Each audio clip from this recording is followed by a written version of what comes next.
Hey, hey, my name is Noah Badome, and I'm joined here by my good friend Joe, and this is the best overall show. I made it rhyme that time. Nice. Hey everyone, how's it going? Hey, I am very excited about our show today. Very, very excited. And that is because I get to talk a lot about playing a bunch of 40K, which I'm also very excited about. But, Nice. we, but before we talk about me, how's it going, Joe? Anything? Got to play some games, get to paint some models. Yeah, I've been banging out on all those fronts. I got to play a TTS game against awesome Sam Lemon, and he whooped my ass with Gene Stealer Call. Ooh, That tell me all about it. How'd it go? was pretty good. I was playing Orcs, and he was, as I said, Gene Stealer Call. I had not played into Gene Stealer Call yet this edition, so that was a education. Oh Turns out no, you got to learn it the hard way.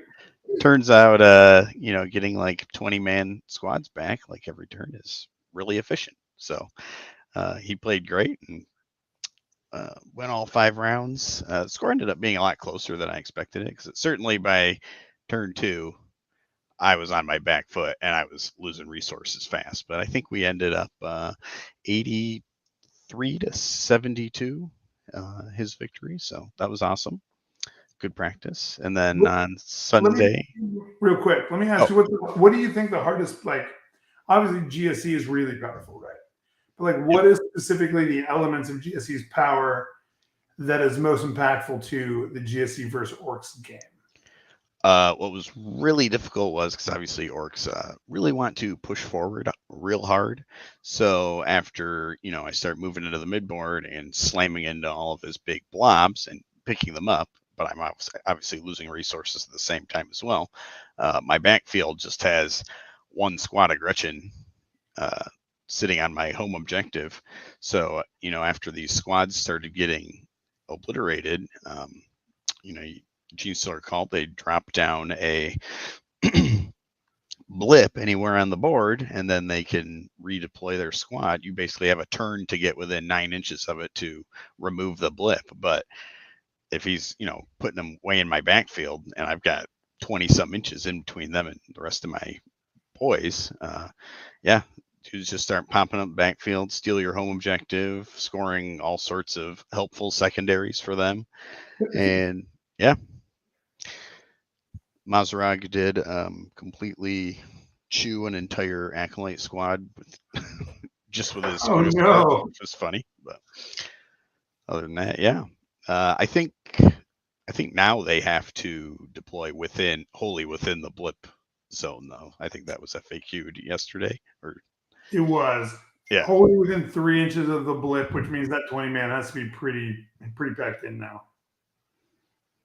But yeah, and then I played another game against my normal sparring partner, Garrett, in Marquette. This was an in-person game. He had knights. He was playing. I just sold him my knights, so he's like super, super Cool. pumped. But he was proxying a couple, so he had a Crusader, two Lancers. Those are the Forge World guys with the big spear, and then I think three baby knights. And admittedly, his first turn of shooting was horrendous. He killed two trucks, and that was it. And then everything just he pretty much got tabled by the end of turn three. So that was a bit of a blowout, 97 to 23. So Speaking of Cerastus Knights, I don't know if you see, but behind me, I see that. the work in progress of a castigator. Okay, is He's that a like actively shooting plastic like one? a Nurgle monster. I'm gonna have him blowing his chest open with his machine gun. Is that Mortarion that's getting There's destroyed? Morty's wings because for me Oh, nothing okay. is sacred, and I just murder very expensive kits to make cool stuff. I like crafted some googly eyes and some disease on this guy. It's gonna be super fun. Nice. Is that a plastic kit or No, that is a legit 100% not from China Forge World model. nice? Awesome. Well, that looks like it's gonna be badass. My goal is the goal for this model is to have it be the best painted model I've ever painted. We'll Mm, see. We'll see. awesome. Yeah, man. So you've been having a good time. Not to overshadow the amazing things you've been doing, but I'm going to be honest, man. I've had a hell of a last 2 weeks, Yep, I have seen. and I think if it's still the plan, we're going to talk about it, right? Yeah.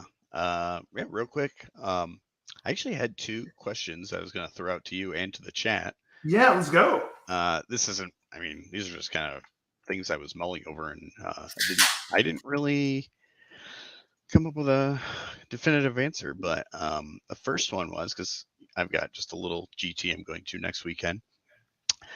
As far as display boards go, what are your thoughts on putting, like, let's say you have a big centerpiece model like a greater demon or a knight or like a kill rig or some huge awesome model, but it's not in your list currently.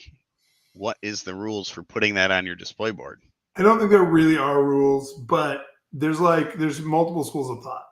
I know that some really amazing hobbyists who score very high in hobby think it's okay. I'm not going to dive anyone out, but I know there's a couple amazing dudes who have all their models are amazing, but sometimes they play more infantry heavy lists and therefore don't really have a good centerpiece, and kind of offset that, include one of their kind of larger centerpiece models that didn't make the cut. My personal opinion is I don't do that. Okay. I feel like it should be your army is the best painted army, not necessarily who is the best painter, but the army that you chose to bring. So if you chose to bring something that was more mathematically efficient versus better painted, I think you should have to pay for that trade-off. This is like specifically Kazra only takes his best painted stuff, even if it is not his most optimal things. Right. And he pays for that with score. So I think that's my opinion, but I honestly I wouldn't judge anyone if they did the other way. Okay. Yeah, I am curious no what idea. chat thinks for sure. Say that again. I am also curious what chat thinks. Okay. Yeah.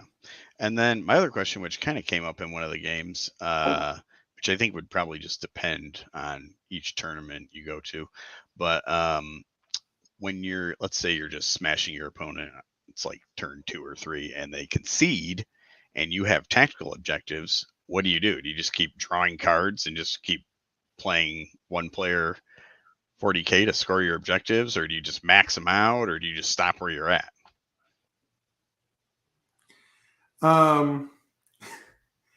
I see that point. Think for yourself. I think it's a much larger discussion, but I do understand your point of view for sure. I would say for this happened with me in my events. Generally, if your opponent concedes, the consensus is every player is essentially owed 5 turns, right? So my opponent decides to stop playing, especially if it's a tournament where tiebreaker is points. It would be really poor form to not allow me the opportunity to play out my 5 turns. Usually what you do is you get a judge and you have them moderate what happens. If you can agree on it together, what we usually have done is you draw your card to your turn, and then you talk out logically with your opponent kind of being the final say, could you achieve that, right? Now, the only problem is with concession. The moment they concede, technically, I mean, their models would essentially cease to be, right? So there is that weird thing, and why I think you should get a judge of you pull secondaries that would require you to kill models, but they just conceded. So could you actually have killed the models? So I think the best thing is call the judge. I think a lot of the time 2 players will just agree that looking at the objectives you pull over the following turns, what your score would be, in the best case scenario. But okay, I think the best solution is just get a judge. All right, man. Well, you've been a busy boy these last 2 weekends, so tell us what's up. I'm gonna also agree with Brooke. That's exactly what I said. Your board should be what's in your list, in my opinion. But obviously, I won't judge anybody else. Okay, yeah, I have been a busy boy. So I've got a slide deck. I'm gonna bounce around it in a little bit. But you got some slides for some pictures. So I went 2 weeks ago. So not this last weekend, the weekend before. I went to the Tacoma Open. Tacoma Open was the first super major of 10th edition. It was the largest of the GW Opens. Up to that point, it was 400 something people. It was huge. They had all the game systems rocking. They had a Forge World store there. They had all the swag. They had some cool displays. That had awesome hobbying challenges. It was an incredibly well-run event. I really, really enjoyed it. Got to see a bunch of people I haven't got to see before in person. I got to meet Jeremy, aka Curie. He was judging. He was an awesome dude. He's always been really cool in the community. I got to see some people, and it was a really, really great time. It was like massive hall in the Tacoma Convention Center. The tables were all set up in different layouts using specific groups of layouts per day. This is what the terrain generally looked like. We'll do that, and though the terrain had some implications. Okay. And overall, it was super awesome. That's a terrible picture, but I got to go with my team, JT and Nick.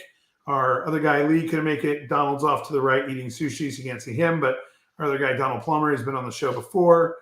Also, I got to go hang out. I got to eat some delicious food, play games, recount our battles. I got to take a picture with a life-size Terminator. By the way, huge. Okay. That was super cool. They had these massive, really cool displays.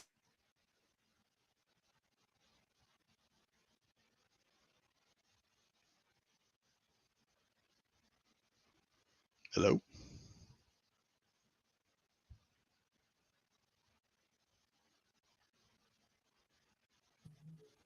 Oh, am I back? Are we back? I'm here. All right, cool. I think one of my kids must have knocked over a Wi-Fi access point or something. Okay. But we got these beautifully painted displays, super cool. I mean, it was a real experience to go. It was excellent. Like kind of like the personification of what I think an event really should be is like the store is right there, the company is there, there's presence, a lot of cool stuff. Win so much. Yes, thank you. So much winning all the time. Okay, so before we get into talk about like games and stuff, you got any questions for me about just like overall the Tacoma Open and how the event went? Yeah. What do you want to know? So the train was obviously set in place. G-dub presets for sure. So the old format with like the 4 staggered ruins and the 2 in the middle, that's no more. No, this is a little different. There are 4 different layouts, and they use 2 layouts per day. Essentially, roughly half of the tables were the different layouts. Okay. Now, were these played as is with the visibility, or was it considered first floor blocking? For the most part, first floor was blocking. Okay. And they were visibility as far as like their height was their height. And so one kind of like negative, I guess, like feedback on it was that a lot of the terrain buildings were very short, like sub 5 inches and sub 5.5. So it was pretty hard to hide, especially on the shortest tables, which are like the orcs. So I would say that the way this was run, towering did have a distinct advantage at times, depending on the table. Okay. And were the missions random each round, or were they set in place? Like, was everybody playing the same configuration, or was everybody drawing different cards to figure out each round? Oh, no. It was definitely presets. We knew them. They actually gave these really cool pack that had like pre-created cards for each round. So it had all of the rule things on one like big card each round. So like round, you knew the moment you checked in, you knew what all your missions were going to be for the next X number of rounds. Okay. And as far as awards went, what were the categories? There was best painted, best general, best overall. And then and they did that for a bunch of different game systems. There was a kill team going on, fantasy, obviously, just a lot of cool stuff. Okay. Awesome. So do we want to go by game or just touch on them real quick, more than others? Yeah. I'll talk about the list sec. I'm going to address Devin. I will talk very briefly about that at the end, but I assure you there is a silver lining, and I'm very happy with overall how FLG handled that situation. I'm not going to talk about it a lot because I really don't want to do drama, but I will touch on that kind of at the end. Right. Yeah. So you want to do list first? Yeah. So I got your opponents pulled up here. You played Matt first, who I have actually played before, playing So Necrons. yeah, so I played Matt, and this is my list. So I brought 6 babies, 2 Helverins, 4 Warglaves, an Exaction Squad, a big Chongus Dominus Valiant, which in my opinion is the best, with the Mysterious Guardian upgrade, which is the one that lets him fade into the distance and reemerge. In my opinion, it's the best model of the whole Knight Codex, but we'll see. And Wow. then the Warden backing him up. That Warden's the unkillable man. He's very hard to deal with. Because the Valiant's been traditionally kind of a dud since it came out, right? Oh yeah, it's gone 0 to hero in a heartbeat. As we talk about it, you'll find there's this really weird thing that happens to me throughout all of my games. Is I keep losing my deployment zone. I have to send my Valiant to go find it. And it turns out it's almost always on my opponent's side of the board. Nice. All right. Yeah. So you played against Necrons. Any highlights out of this game? Yeah, that was like the ease into it, bust the rust off. Technically, I'd only had two games with Knights at that point, and only I think six or 7 games of 10th edition, right? So for me, that was kind of like the ease in. Necrons are pretty cool. They have a lot of really cool buffs. They have these unkillable squads, and I think Necrons are incredibly powerful if you try to kill the unkillable blobs, right? If you actually try to like beat them at their own game, Necrons will just steamroll you. If, however, you can play the game of I'm going to kill all of your stuff and just leave a hole, just leave the gooey center, which is that unkillable blob, just left. It actually feels like the game is pretty manageable. They do have some cool tricks. They can really push the primary with resurrections. Basically, how this game went is like round 1, I moved up, did some shooting, got in position. He moved up, and then from round 2 on, I was in combat with basically all of my knights on his objective and the center objective. And I stopped chopping with my hands and just started using stompy feet, so that I wouldn't actually be killing. I was just using their like worst weapon so that I wouldn't be killing models. So basically, we just slap fest for like 4.5 turns. Interesting. And I just pushed him off primary and shot out of combat and killed everything around it while holding in the middle and just forcing primary, because I had like 20 plus OBSEC on both points and him strung out of the middle. And I wasn't killing enough models to let him reposition and take objectives back. Oh, I see. Okay. So you were just kind of locking yourself in combat. Yeah. It was very much, I'm not locked in here with you. You're stuck in here with me. I see he had an airplane. He did. That thing came on, and I blew it up with the anti-fly 2+ out of the Warglaive when I got a shot. So that was pretty good. Okay. And the Valiant harpooned his big Caesar character. Illuminor Xeris? Yeah, whatever the big guy is on like the big base. He's like huge. Yeah. Okay. Yeah, definitely harpooned that guy to death. Then he got back up, and then I harpooned him again. Okay. They'll be picking up pieces of him for a while. Yeah, he was a great opponent. The game was super tight. He did really well. I just pushed him off primary, and I had a couple Warglaives that were hanging off on the sides, just denying primary for him and scoring objectives for me. And it turns out, like, other than their dedicated anti-tank long range, Necrons are bad at killing armigers, like especially in close combat. So a lot of once I removed a bunch of his long range tools, a lot of my models were just like effectively immortal, which eventually became a pretty big problem. All right. But he played it really well. It was excellent. Then looks like round 2, you played against one of my favorite factions, Sisters of Battle. Yeah, I love Sisters, and this opponent was really good and apparently does really well with Sisters. But he and I both agreed that like Sisters' current positioning, given the profiles of weapons now, was like real bad. Yeah. Yep. And it didn't help that he had like we both deployed on the line with like intended Gabnets, right? And he and so the first game I did not Mysterious Guardian my Valiant at all. Okay. In this game, I don't think I really did either. I deployed on the line. He was on the line. He went first. He moved his Melta guys up, and I immediately spent for Overwatch and flamed a bunch of his Meltas to death, so that did not work out. Turns out the Valiant's 3d6 Overwatch is amazing. And then he YOLO'd some charges with the Penitent engines. Yep, they can advance and charge. Yep. He made he made a charge with one of them failed. Then the other one made it, but the one that failed blocked off the third one, so he only got to charge with one.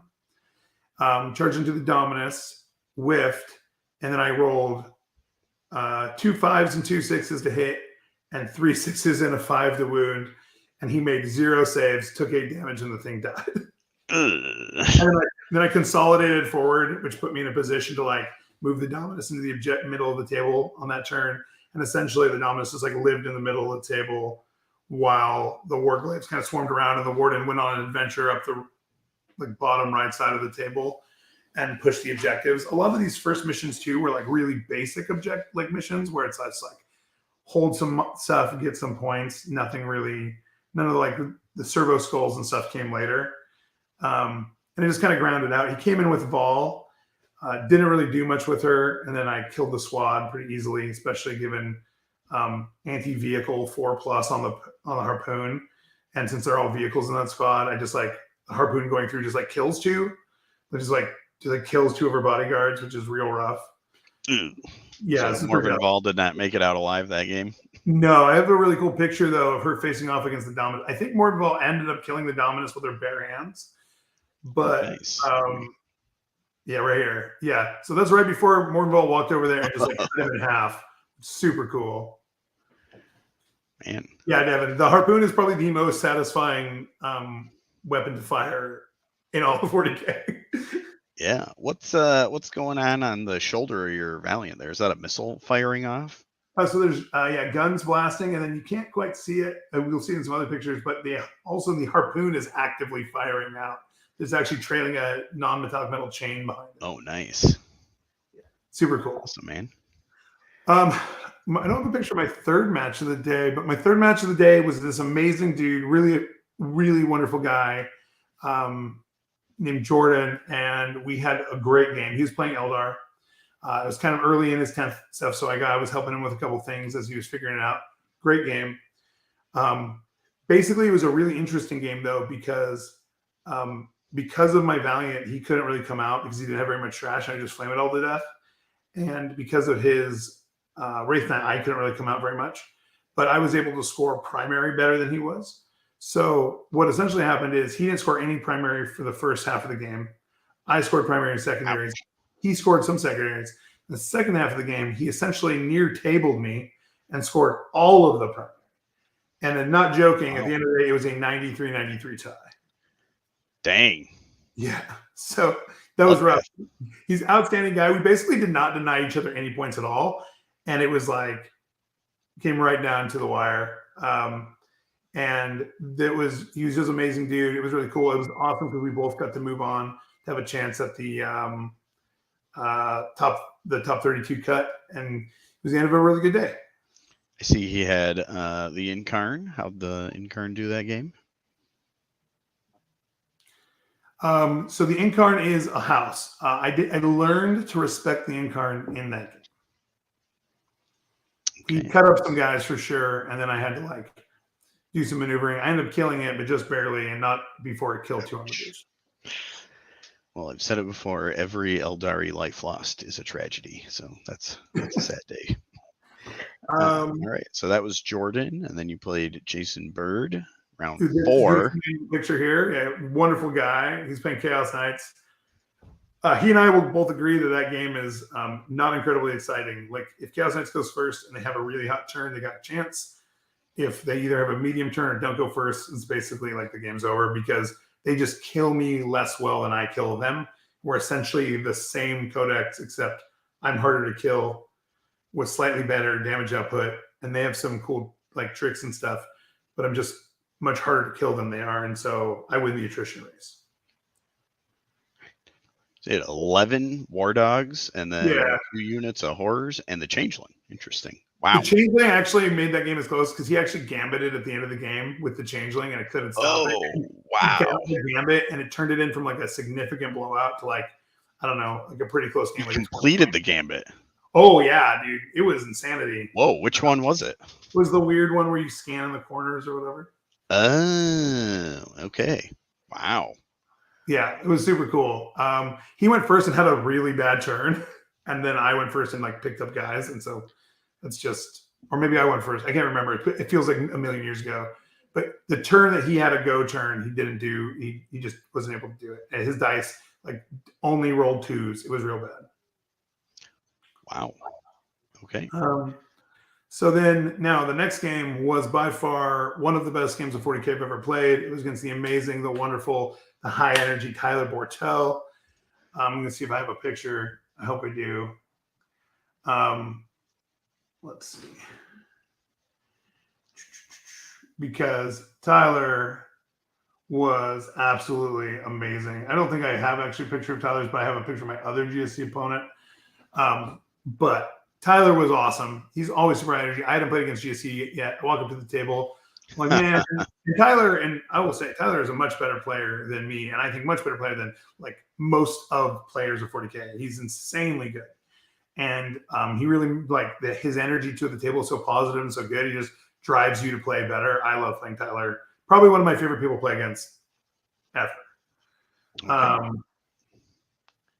This is, I believe, this is the exact list I played against as well. So yeah. So Tyler, when I came to the table, I said, "Man, I never played against GSC," and I was like, "I think what I'm supposed to do is go super hard at you and not play conservatively at all, because I think if I do, you take over the board and I die." And he just nodded and goes, "Yes, no, that is the way." And I was like, "Okay." I was like, "All right, man, I need you to egg me on, because sometimes I overthink it, and I, try to psych myself up. I try to stay really like loud and positive, have a good time, because we're both friends too. So I didn't have to worry about making an unpleasant play experience. So I got to be all me. I'm yelling, let's go. I'm super excited. So basically every single game other than against Jason, I took Reclaim the Realm, which is the oath for knights. Basically, they have a mechanic that if they meet a specific contingent based on their oath, they become honored, which moves them to a 5 Film of Pain, and in their following command phase, as well as gets a bonus 3 CP. And you get a little benefit. If you take Layla the Tyrant, you achieve it if you kill your opponent's warlord, and you get to reroll 1 hit and 1 wound. And that's how they were playing it even before the official run. The other one is +1 move, +1 advance, +1 charge. And that is by far the best thing, because I'll hear me say a lot when you're playing knights. I personally believe knights are about adding capability to your list, not about adding efficiency. I personally believe that every knight on the data sheet is as efficient as it needs to be in most scenarios to kill something. They're killy enough. What you want to add is things like capabilities, like Overwatch, extra movement, errant. You can use the errant to get like advancing and shoot, that kind of stuff. So I took Reclaim the Realm this game too. I deployed everybody on the line, other than in one corner, I kind of slinked back just a little bit because he had some aberrants that he deployed in the middle of the table, and then or a little forward, and then he had some guys around the side. And I just, as soon as I got my turn, so he went first. He deployed two of the Ridge Runners behind L in like the far top corner, and we're in like angle deployments, so we're like offset. And he has 1 squad of dudes and 2 Ridge Runners, and then he has some characters spread out on the board. He even says he does not respect the Valiant. He goes first. He did not respect the Valiant. Yeah, he made a choice. And you talk about it. He's like, this is why they pray to the wrong emperor. Okay. He had a drop turn. So he had everything up in the air. He went first. End of his turn, I just picked up the Valiant and put it behind his L. And I imagine there's all these cultists like lying awake, like, we're going to get him. And then the sun goes out behind him, and they turn around. There's a Dominus. That's awesome. It was a moment. And so it was like wild. So I drop with the Dominus, and then I literally advance almost every one of my knights up the table. I have one kind of holding a back objective, and I go and grab everything I possibly can. I'm like on the table, spread out, so he has minimal places he could come in. I mean, he has tricks to come in, but my goal was make him have to deal with me on as many possible fronts. I have 1 squad of exactions in reserve, and I'm spread out. I'm literally everywhere on the table other than like the far opposite corner on end of my turn. So end of my movement phase, the Dominus arrives. He kills a Ridge Runner with a harpoon. He shoots a missile into another Ridge Runner, gets it down to 2 wounds. He shoots the flamer and a couple other gun and the dot gun and kills almost all of the infantry squad that's sitting on the objective. Then because I'm +1 to charge, I nail the 8-inch charge because it's 8-inch +1. Get in, kill the other Ridge Runner with a tank shock, and pile in on the guys, and own his home objective at the end of my one. So on my next command phase, I will be honored. Wow. Yeah, it was. I mean, I was like, I'm pretty sure Brutal. I'm still losing. At the moment, I was like, I'm pretty sure I'm still losing this game. But if I lost the game and did that, that's enough. I mean, were these? So I mean, basically, he's got like 90 neophytes and then 2 full squads of acolytes with demolition charges. Weren't these demolition charges just coming in and scooping a big night? I mean, they do a bajillion damage. Interesting, you might say that. So Dominus toughness 13 means they only wound on 5, so he'll have to use the plus wound on that instead of the seismics. But if he does that, then the seismics wound on 6s, which is real bad. So then on the other, obviously there's the stuff to like double up strats, and then on top of that, the Warden is -1 damage, and so a lot of those guns demo charges are D3, but they go down to D3 -1, which a lot of time will be 1.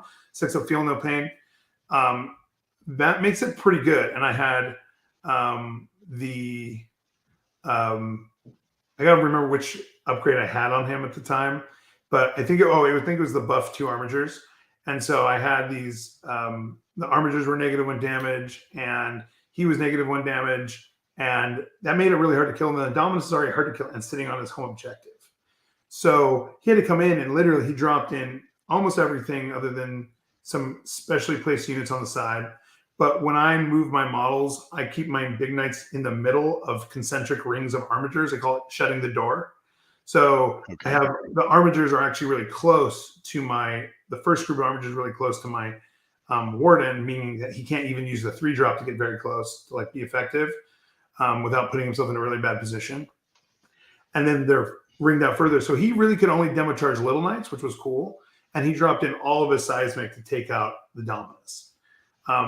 I waited for his last unit to deploy, and he made a choice to come in at 12 versus at outside at 18 because he wanted the rapid fire. And I roll my Overwatch, and I roll my harpoon, and I roll a 6 on my harpoon to hit. Oh no! And Tyler looks at me and goes, "Don't do it Oh now. no! Don't do it." And I looked at him, and I rolled the next die, hit that 6, man, and 12 guys evaporated. Doesn't happen every day. Very lucky. And then the Flamer kills the rest of them down to the characters. And then he only got me down to about 8 wounds, 9 wounds or something on the Dominus from the shooting. My turn comes around. I shoulder the mantle and go up to toughness 14. I have 5-up field no pain on all my guys. I still have most of my models. And we continue to slap it out. Now he's racking up blips in the back now, right? My exaction squad comes on, and I didn't realize until that moment that those blips don't screen me out. So the exaction squad comes on in the middle of all his blips and just kills like 50, 60 dudes, basically. 5 space cops like breaking up a raid. Like, let's go. Right? Swarm. That was like a thing that we both lost track of, and then it happened. The game was really tight. I ended up pulling up at the end. It was an amazing game. It was total insanity. We had like 6 or 7 people watching at any given point. It was like yelling, laughing. We gave each other go backs. There was a moment where like he meant to do something, did something, made a different choice, did it, realized that he had like got distracted and did it. I could have held him to go back. I would never do it, but I wanted to, like in my heart, I wanted to, because I knew that it was going to be much harder for me to win the game. So like, there's that little voice that says like, do the selfish thing. But I knew the right thing was like, let him have the go back. So we fixed it, but I felt kind of weird. And I told him, I was like, hey man, just so you know, I'm having these like regretful thoughts because I think I'm going to lose the game based on this. And while I would never like make a decision based on that selfish interest, because I know you intended to do this, if I seem a little weird right now, it's just because I'm like fighting with my inner demons. And he's like, oh, it's all good, man. And then we just had a great game. It closed out very close. And he continued after that point to take to humble every other night player after me. So my apologies to the night players who played after me. Well, that sounds like it was an awesome game with some exciting moments. Yeah, it was pretty good. The next round, the next day was, the next round was GSC. No, No, not GSC. Custodes. Custodians. Yeah, Yep. next to Custodes. That was also a super cool game. David Tepper. Yeah, I wouldn't dig into it super, but basically same thing happened again. Turn one, I Valianted over to his side of the board, started messing with stuff. He like evacuated his side of the board and brought Trajan down on the far opposite side. And I was like, oh, this should be fine. And then he walked Trajan through my entire army. And I was starting with I had a 28-point lead on turn 2. And that crept up to a 38-point lead. And then by the end of the game, it was a 5-point game or something like that. Wow. Yeah, Trajan just literally took my whole army apart because also they ruled at the table that Trajan ignores damage reduction, so he just like went through everything. But I was able to pull it out. Damage reduction. Yeah, because he ignores all penalties of weapon, and some places are ruling they do or do not, depending. Okay. So they ruled that it did, and so I had like no extra defensives. I picked up his anti-tanks on turn 1, but then that 10-man with Trajan basically walked through the entirety of my army. He played it amazingly. He's a great player, awesome painter, super cool dude. We had a great game. It came down to the last minutes, and I was able to like deny him enough primary and put him in a bad position that he wasn't able to dig it out. But it was a 5-point game or something like that, and it was super tight. So you see he has Voidsman. What's the difference between Voidsman and Exaction squads? Is there any tactical? Oh, did he have Voidsman in the list? Yeah. I don't think he ever put them on the table. Oh, no, he did. You're right. He did. He came out with the Voidsman, and then I just I used them as a springboard. He only played Voidsman because he didn't have exactions. They're 5 points more, and they're worse in every way. Okay. They don't have assault weapons, so they can't bad. But he used them for action monkeys. But he got them a little too forward, and I used them as a springboard for a charge to end up on his home objective with an armor.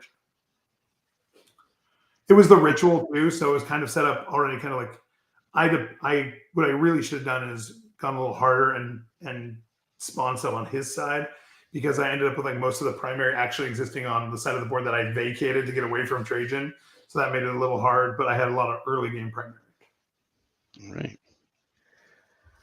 Let's see. And then is this the semifinals? You played Scott. Yeah, he was on a GSC game. Super cool dude, very precise. I learned my lessons from Tyler, and I just went super hard. Things went less well for Scott, and his list wasn't. The bikes aren't quite as good against me, and I just leaned into it super hard. I didn't go into his backfield with the Valiant, but I did just push the table, and it was servo skulls, and I went first. Servo skulls on postage stamps. So like I was maxed on primary, nearly maxed on primary at the end of 3. Wow. Right, because I like turn 1, everything went up. And that one in the middle gets to the second scoring tier because it starts 9 inches from their deployment zone. So it ends within 3. So like it gets to that first objective in the middle, gets to the second scoring tier right away. And then on the next turn, it was in his deployment zone, as well as another one went 12 inches and ended up just about in his deployment zone.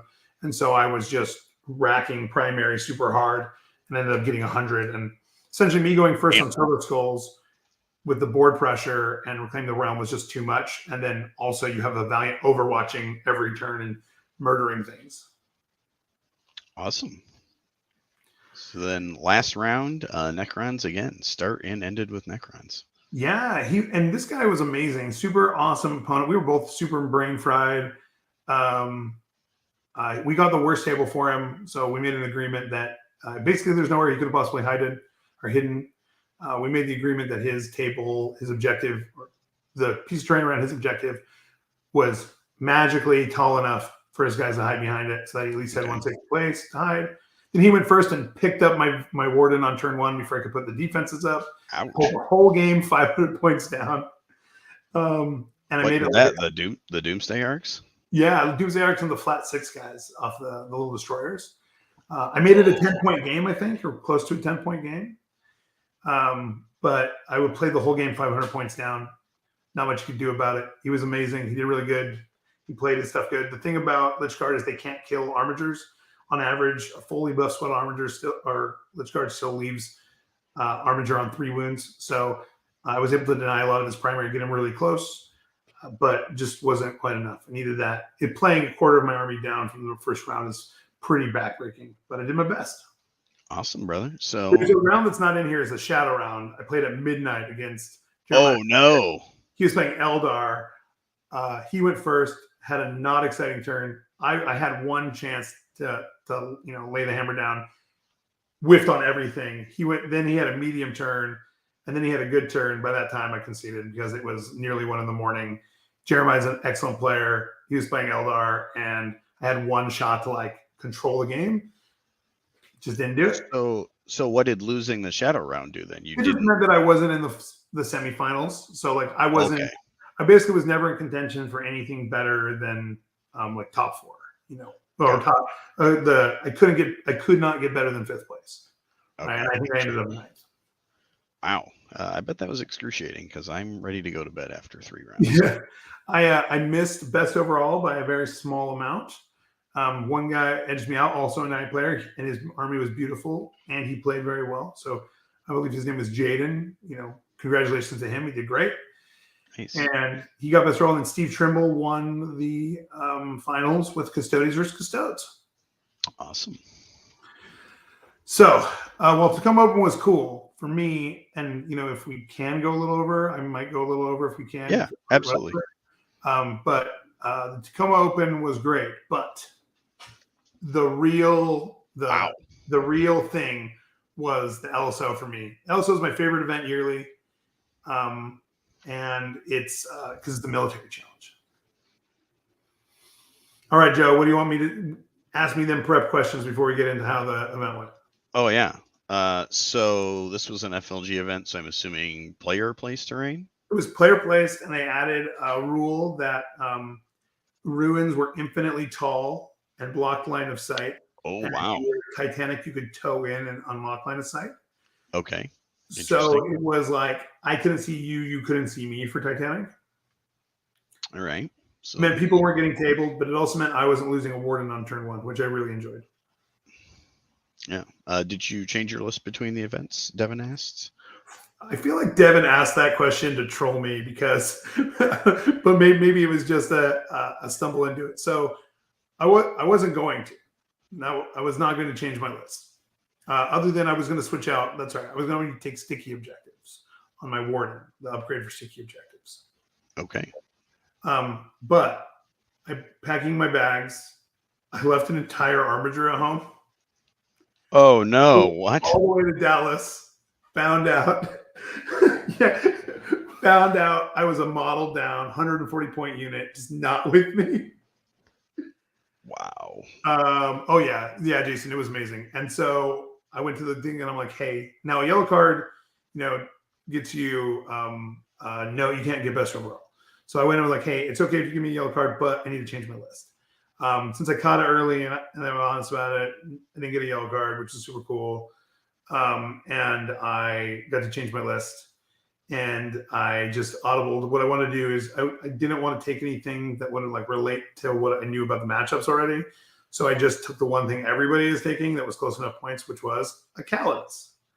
So I didn't have a Calidus though. So I went and bought a Lilith Hesprax and the Umbral 6 Vindicar, the guy who's standing in the sister head statue. Oh, okay. That's a limited edition model. Yeah, and then kit bash them together. Cut him out of the sister's head, kit bash them together, and made a Vindicar. This right here. I painted it at the bar. You did this at the tournament? I did this at the bar the night before. I didn't have any primer, so this is all done with the Two Thin Coats paints were there. Transatlantic Games were there. Transatlantic Games. So they let me borrow one of their demo boxes. I took it to the bar. Robin Roberts, who's a good GSC player, I've seen him at a bunch of events, bought me a drink. We sat and ate dinner together while I painted this sucker up.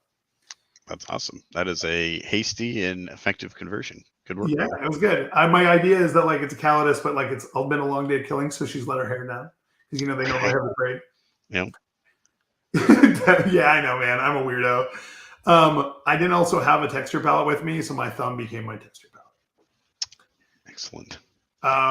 So this guy is actually the guy who painted this beautiful knight. His name is Josh Ford. And I met him there at the Vanguard Tactics, little prep thing. I went to the workshop because I wanted another chance to get some practice stuff in. And I'm still adjusting to 10th. and I met him there, and he played this really beautifully painted Chaos Army. Super cool guy. We ended up hanging out a bunch all weekend. It was really cool. Like one of the things about communities, you make friends. And then a cosplayer who had taken off their cosplay, but I asked them for a blessing for my Imperial Knights because I am also a goofball, as Devin calls out. And they sat down, gave me a legit prayer to the Emperor right before my second round into Imperial Knights. We could skip most of these games. So like the first two games were Chaos Knights and Tyranids and Chaos Knights. And those were like really bad matchups for both of those armies. Especially they were like very like this had 4 objectives down the middle that were all just like worth points. It was the one where the middle splits into 2. So it was like really easy to just get primary. And he only had a couple things that could actually hurt my knights, Zoes and the Exocrine, really. And so turn 1, the Dominus went up, and between my whole army shooting, I killed all of the Zoes and the Exocrine, made a charge, nailed the charge, was in the middle of the table just flaming things. Carnifexes came in, they got picked up on the following turn, and there really wasn't any, he didn't have any tools left. Super awesome dude. He was another military service member. That was cool, but it really wasn't like a depth game. And then played against a guy named Ed and Chaos Knights. He went first, didn't do anything. I went second and picked up like 3 of his knights. And then the following turn, he was almost tabled. It was good. A little disgruntled there.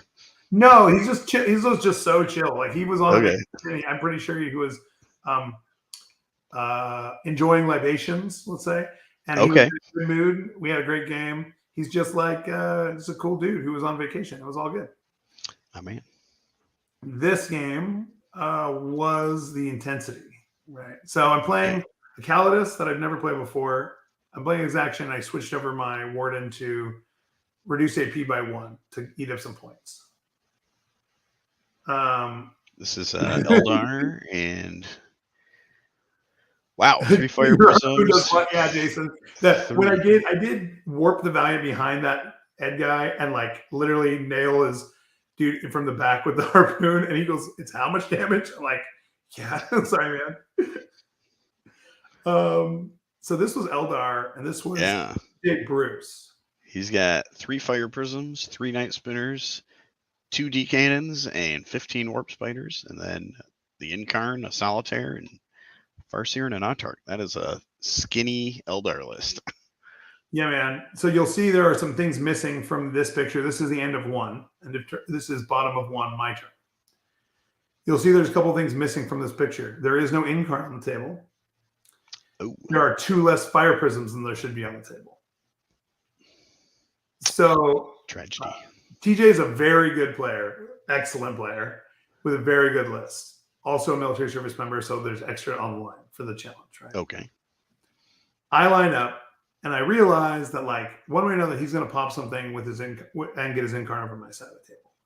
And I realize I really only have one option, is I can decide where it goes, because no matter what with the terrain, he'll still be able to get a line because of how fast those things move. Devin, because, I don't know if we cover this. The Valiant has Mysterious Guardian, which means at the end of a player's turn, even on turn 1, if my Valiant's on the table, I can pick it up off the table, fades into the distance, and then it Batmans out 9 inches away from anybody, anywhere on the table. So what happened was he went first. I lined up 3 armigers on the left-hand side. You can see there aren't 3 armigers there. One of them has run away. And so up here by those 2 water bottles, there was 3 armigers in a line. I specifically made it so that he can move his fire prism and get a shot at 1 armiger, which I knew what he was going to do was kill that armiger and bring in the Incarn, because it was the most attractive target. Now, I made a mistake. I did mean to have the second armiger within 18 inches so that when he charged it, I could overwatch him. But it was like 18 and a half, so actually I didn't get to do it, which like kind of feels like a flub on my part. He killed the armiger in shooting, then charges the second armiger, kills it in melee, doesn't pile into the third armiger, and then makes a measurement, realizes that where that armiger was positioned is more than 7 inches away from hiding behind anything. Which means on the following turn, you're definitely not phantasming to safety with that thing. So end of his turn, I pick up the Valiant, I drop it on the side of the table, 9 inches away from his castle, but because how his parking lot is squished together, he can't really phantasm away from me.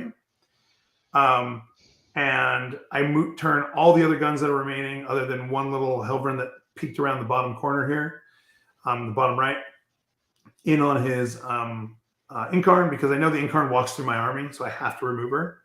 I get the Incarn down to 1 wound. Then after I'm done with all that shooting on that side of the table, I switch over to the Valiant. So because I know that if I harpoon something, he switches over, then I can declare that her as a charge, nail my charge, and tank shot can kill the Incarn.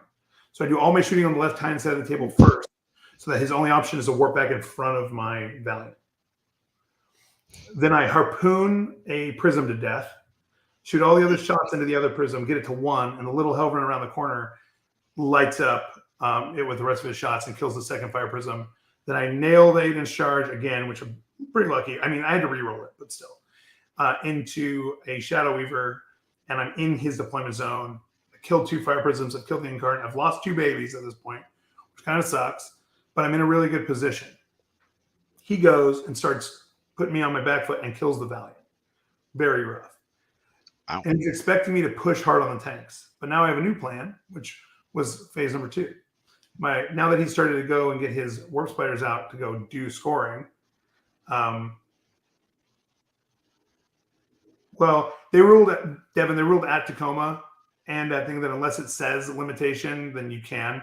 So, I mean, unless they change it, like GW and FLG both ruled it that way. And it's the same way the Alaris Terminators ones work. It's exactly the same wording. So, I don't know. I do agree that it is very strong. Was that the first time your Valiant died in all these games so far? No. Yeah, I think so. Yeah, at this point, Wow. I think so. So I, like, at also, he died at Tacoma. Oh, okay. So he pushed out with the warp spiders to go score points, and I just made my goal in life to kill all the warp spiders in the Autarch, and so that he would have no scoring elements and be hemmed up in the top corner. The game was really tight at the time, and I got to the point where the warden was standing there in the middle of the table. He had 1 squad of warp spiders left, so he phantasms on the other side of that top L to get away from me. But I brought the exaction squad in behind, so he phantasms in where they can see him, and then they light him up with shotguns. And then because he phantasmed in, now the charge is like 7 inches or something. It's much closer. Hit the charge. They get in. I gave him the excruciator maul, so they just start beating Eldar to death. And he gets away with a sergeant on 1 wound and battle shocks. And then, so battle shock units can't score engage. So now he has like no scoring units left other than 1 solitaire. Everyone else is up in the corner, and he hasn't been aggressive enough. So like his fire prisms are out of position, and if he were to come out, start scoring with them, he'll lose them. So he's in a really negative position. Now I am coming into like D cannon range at this point, but at that point it's like basically it's really super tight. It ended up being at the end of his 4, it was 5 points before I scored my primary. I scored 16 primary, for hold 1, hold more, kill more. And then he ended up actually timing out.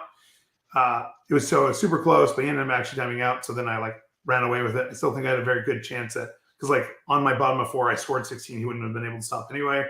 But I ended up scoring pretty well and getting a win on that one too. Awesome.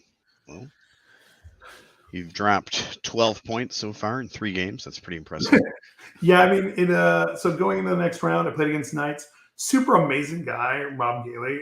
We played and had a great game. We were riffing and talking and geeking out, and I showed him some things. We had a great game, but the Crusader is absolutely horrible into the night matchup. And because I was reduced AP by 1, reduced damage by 1, and then positioned so I was in cover, it meant that basically I was taking 3 up saves against damage 2 and damage 1 with a 6 of Feel No Pain. So it was real bad. So I ended up basically that game, same kind of thing as I warped the Valiant over. I ended up almost killing his Crusader. He fell his Crusader back. I killed it in Overwatch. Canis came in from reserve, charged me, killed my Dominus, and now my Dominus is dead again. But then he's out of position, and then I pick up the rest of his babies. He comes over. Because of reduced AP, doesn't quite actually kill my Big Knight in close combat with Canis. I swing back with the high AP sword, put 16 wounds on Canis after Feel No Pains. And then Next turn, blow him up. The little guy gets out. We kill him, and the game's over. Wow. Yeah. Yeah. It's pretty intense right there. The Stodes matchup was really great, though my opponent made a mistake. He got too conservative. He deployed his.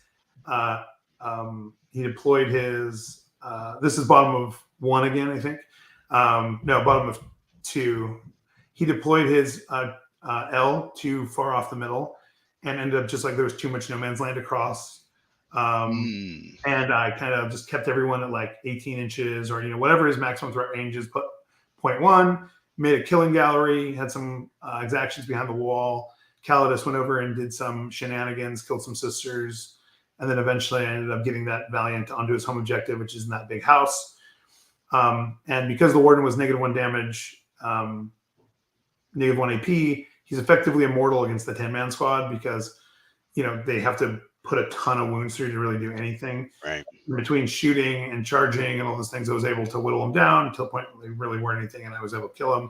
If he would have deployed the L in the middle and then been hyper aggressive, put on the line, pulled a Steve Trimble, and just advanced as fast and hard as he could, I think I would have been in real trouble. But because he hesitated, I was able to take over the board and just like get a really super high early game scoring. And my opponent was excellent, another service member, which was cool, and we had a great time. What deployment type was this? It was Hammer Anvil. Oh, okay. Wow. Okay, so I'm going to talk a little. I had a round 6. I'm not going to talk a lot about that round 6. Okay. There's a lot round. of what? This is the last round of the last round. So going to the last round. Ben Urich is in first. I think I'm second or third in position. There's a Tau player, and everyone knows who his name is at this point. Everything's whatever. And I'm a very much, I have anything nice to say, just anything else. So I'm just not going to like dig into any of the weirdness. There's already like multiple YouTube videos on it. You can go watch it if you want. But I'll say it was not a super fun game, but it is what it is. There was some weirdness around that whole event for that player. And I should have been essentially playing somebody else that round. So I basically played a player who shouldn't have been at that point. At the end of the day, they put that player as last place. And if I would have like won that game, for instance, like I lost that game. Like playing the game out, I lost. The player hemmed me up a little bit. I made a really cool play. Didn't quite turn out. Like I picked up 1,000 points of his army almost with the Valiant in a turn. Ended on his home objective. I needed to survive. And then, some conditions occurred where my Dominus died, and it's questionable whether the Dominus should have ever died. And, whatever happened, whatever. He was pretty polite and everything during the game. The judges responded to everything and handled it very well. FLG handled it exceptionally, so it was great. End of the day, the result obviously you can see in BCB, he's now last place. So kind of weird that the 6th game ends on such a flat note, but it is what it is. I just wanted to know how the Valiant did 1,000 points of damage in one round. That's insane. So it was a whole round, right? So I charged. Yeah. So I ended up killing what I killed was a hammerhead, a squad of dudes that came out of it, a flyer with melta guns, a long strike, another, I think, infantry unit, and then I charged and killed Shadow Sun and piled onto his home objective. Jeez. Yeah, I went super ham. Brutal. Yeah. So, he made some really good moves in the beginning, like very much like very good positioning with scouts and lots of movement, like he did really good in that way. And so it was like, he definitely played it well. We both agreed if my Dominus had lived through that salvo that came out of the broadsides, then I would have won the game because the next turn I would have literally picked up the rest of his stuff. But, it is what it is. So as far as, stats are concerned, that game, I guess, is a wash, for a variety of reasons, which you can ascertain for yourself on the internet. Okay. Moving on to cooler things. This is my display. I think there's another picture in here there's a cave system in there with lights and stuff. And there's like an assault going on top from Necrons. Super cool. And then, yeah, they totally were, Jason. 100%. Great vibe for sure. I won 3rd best overall. That was before any of the corrections or anything that happened with that player. So like just like if I had lost that game, I would have still won third best overall, which is super cool. They call Paragon. It was Awesome. very fun. I got to meet some super cool people. I got to like hang out with Stephen Box and the Vanguard crew. I know Stephen Box he was actually my personal trainer at one point. So like I know Awesome. him from like personal life as well. So we got to hang out. It was cool. Got to hang out with lots of friends and hang out with Kicker. I love Kicker and Seth. I got to play a practice game against Seth, the Mad Dog himself. I got to play a bunch of amazing games and racked up a serious amount of ITC and hobby points. Awesome, man. Yeah. Oh, so yeah, so this tournament did have a little mini game going on with the different branches of the armed forces, correct? Absolutely. And the Marine Corps won by a deciding, like a very like resolute margin for sure. Awesome. Was it split pretty evenly, or did it just take No, the best scores? There was the most Army. I mean, they had like some math to make it even, but there was like a lot of Army. Army did really well. There was less Navy and Marines than there were Army. I don't know exact numbers. And then there was not very many Coast Guard and a small number of Air Force, I think, as well. And really, like, there's a hot battle between the Navy, the Army, and the Marines. And then the Marines, there's some advantage because there was a small, but like there was like, I mean, maybe 10 Marines or something, but almost all of us were like consistent X or 1 or better players. And so like there was like it was like very true to form for Marines, very small, deep concentration of highly skilled operators. Awesome. And we were captained by the amazing Lou Rollins, who's an excellent painter and an excellent player. And we got to kick butt, take some names. And this is the second year in a row the Marines have won the Cup. Awesome. Robert Moreland came in ahead of me for Best Marine, though. I got it last year, but him and his amazing guard, like there were 2 Marines in the top 8. Like it was super cool. And then Ben Urich won the whole event. I love Ben. He's a fantastic people. He was crushing it with Eldar. He made a joke that he's just running around in the Eldar backpack right now. So, he deserves it. He's a good player. So like, enjoy the wins while they're high there, Ben. And so he got to win that golden ticket. He'll be at the World Championship. He got to walk away with a cool chain sword. He did a great job. And he was also at Tacoma as well, right? He was. Something that endeared me to Ben that I really admired about him is, we were talking all weekend, whatever, and he's like a good player. I was playing against my Necron player, and my Necron player forgot to pile in. And I didn't notice either because I was very tired. And Ben leans in to me and goes, "Hey, are you going to let your opponent pile in even though he's already moved phases?" And I was like, "Oh, I didn't even notice." Yeah, of course I am. And I think he knew that I was going to do that. That's why he leaned in and checked and like had me do it. And I feel like it was a little bit of a test. But like, I like that Ben is that kind of person. I like that Ben, has still like humanity while playing this game, which, there are people who aren't that fun to play against. And Ben is a super cool dude. So yeah, it was great. Awesome. Team USA is going off to WTC here shortly. So good luck to them. Yeah, good luck. It's gonna be brutal. Yeah, man. Oh, we'll see, Jason. The LGT is quite the that would be a shark tank. It would be a mountain to scale for sure. And we'll see if Knights get a nerf. I'll probably be on Knights no matter what. I don't know. I like big stompy robots, and they're a cool hobby project.